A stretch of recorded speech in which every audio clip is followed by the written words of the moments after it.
Today, we're diving into two completely different visions for the future of Bangladesh. We're looking at the 2026 election manifestos of the BNP and Jamaat-e-Islami. And let me tell you, this isn't just a choice between parties. It's a choice between two profoundly different futures for the entire nation. So what are we really looking at here? Is it a populist wish list, just packed with grand promises? Or is it a blueprint for a complete, top-to-bottom structural overhaul of the state? That single question, really, gets to the absolute heart of the difference between these two paths. The way the source analysis puts it is pretty clear. On one side, you've got what they call the BNP's giveaway model. Think populist spending, think big, shiny mega projects. On the other side, you have Jamaat's rebuild model, which is all about fundamentally reconstructing the state itself. We're talking everything from the constitution to the economy. So where do these two wildly different ideologies come from? Well, it all starts with how each party sees the pivotal July Revolution. Is it just a piece of history that you honor, or is it a direct mandate, a set of instructions for how to change things right now? And you can really see the contrast right here. The BNP's approach is all about memorialization, honoring the martyrs, treating this massive uprising as a closed chapter in a history book. But Jamaat, they see it as a live political mandate. It's not history to them. It's a blueprint that tells them to dismantle the current system and literally rewrite the Constitution. Okay, so enough with the high-level philosophy. How does all this talk translate into actual policy? Let's take a look by focusing on two of Bangladesh's most pressing crises: deep corruption and just staggering youth unemployment. First up, let's talk about corruption. The source material calls it the nation's deepest rot. And honestly, this is the battlefield where their completely different approaches become crystal clear. And this just perfectly illustrates that divide. The BNP solution is, pretty bureaucratic. Create some more oversight bodies, set up a few commissions. Jamaat, on the other hand, is proposing a radical, systemic change. They're talking about digital transparency, seizing assets, and something they call moral policing, which would mean enforcing a very specific code of conduct. And to make this really concrete, check out Jamaat's proposal for this My Money, My Account app. The whole idea is to let any citizen at any time track exactly where government money is going, from a small local project all the way up to the national budget. It's basically an attempt to bake transparency directly into the system's DNA. All right, on to the second crisis, the ticking time bomb of youth unemployment.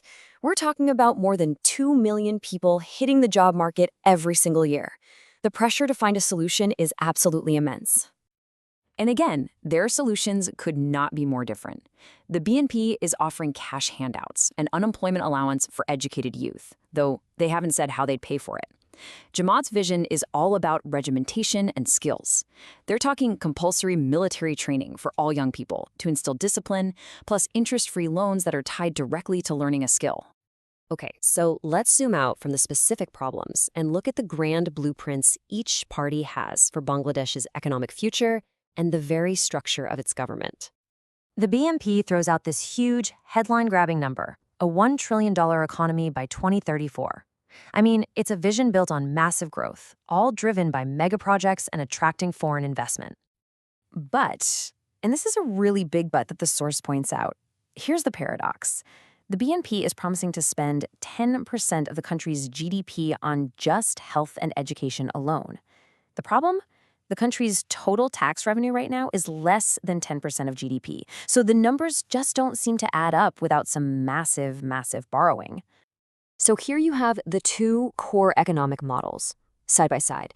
The BNP is essentially doubling down on the current global model, mega projects, foreign investment, which of course carries the risk of bankruptcy if it's not managed perfectly.